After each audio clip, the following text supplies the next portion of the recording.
தமிழகத்துல பாஜக அதிக வாக்குகள் வாங்கிட்டு சொல்லிருக்கீங்க. ஆனா எல்லாமே வாக்குகள் அனைத்தும் பாமக வாக்கு தான் அப்படின்றத வந்து காங்கிரஸ் தலைவர் செல்வப்பிரசாத் சொல்லியிருக்காரு.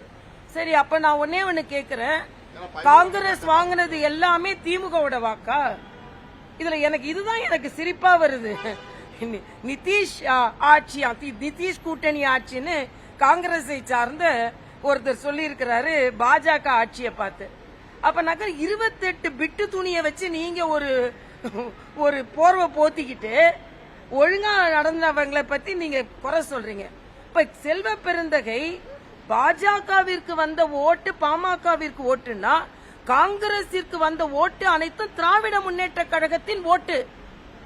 இதை ஸ்டாலின் மறுப்பாரா நான் கேக்குறேன். அப்படின்னா தனியா நின்னுட்டு போயிருக்க வேண்டியதானே. செல்வ பெருந்தகை தனியா நின்னா எந்த இடத்துலயும் டெபாசிட் வாங்கியிருக்க மாட்டாங்க.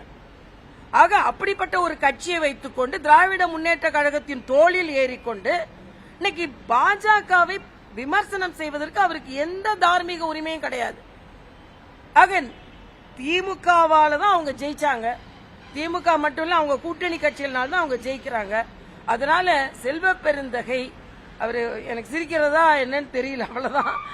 திமுக கூட கூட்டணி வச்சுக்கிட்டு 28 பிட்டு அதை வச்சுக்கிட்டு எங்களை குறை சொல்லி கொண்டு இருக்கிறார்கள். நாங்க எப்பவுமே பலமா தாங்க இருக்கோம். அப்படி பார்த்தா நாங்க தனியா நின்று ஒரு பரிசோதனை செய்யற அளவுக்கு கூட எங்களுக்கு துணிச்சல் இருக்குங்க. நீங்க அந்த பரிசோதனை செஞ்சீங்களா? இல்ல. அப்புறம் என்ன பேசுறீங்க?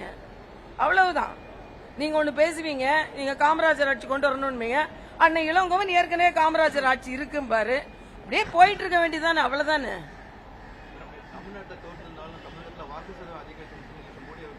இல்ல, அது நாங்க எல்லாம் பெருமையா பார்க்கிறோம். அதுதான் எங்க எல்லாரோட மகிழ்ச்சிக்கு காரணம். எங்களோட அதாவது இடங்கள் பெறவில்லை என்றாலும் தமிழக பாரதிய ஜனதா கட்சியின் செயல்பாடை அவ்வளவு பெரிய கூட்டத்தில் அங்கீகாரம் கொடுத்ததற்கு நான் பாரத பிரதமருக்கு எனது நன்றியை நான் தெரிவித்துக் கொள்கிறேன்.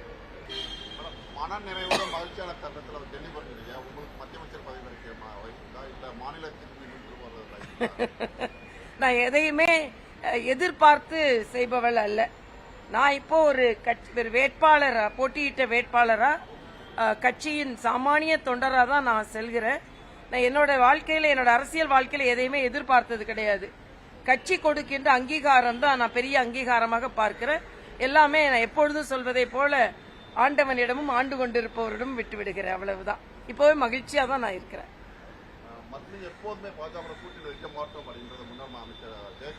இல்ல, அதுதான் நான் சொல்றேன். இதுல இந்த கூட்டணியை பற்றி ஒரு அரித்மெட்டிக் கணக்கு எல்லாம் சேர்ந்திருந்தா ஒன்றாக இருக்கும்னு சொன்னது வேறு வேறு வேறு மாதிரி அது எங்கெங்கயோ போய்கொண்டு இருக்கிறது.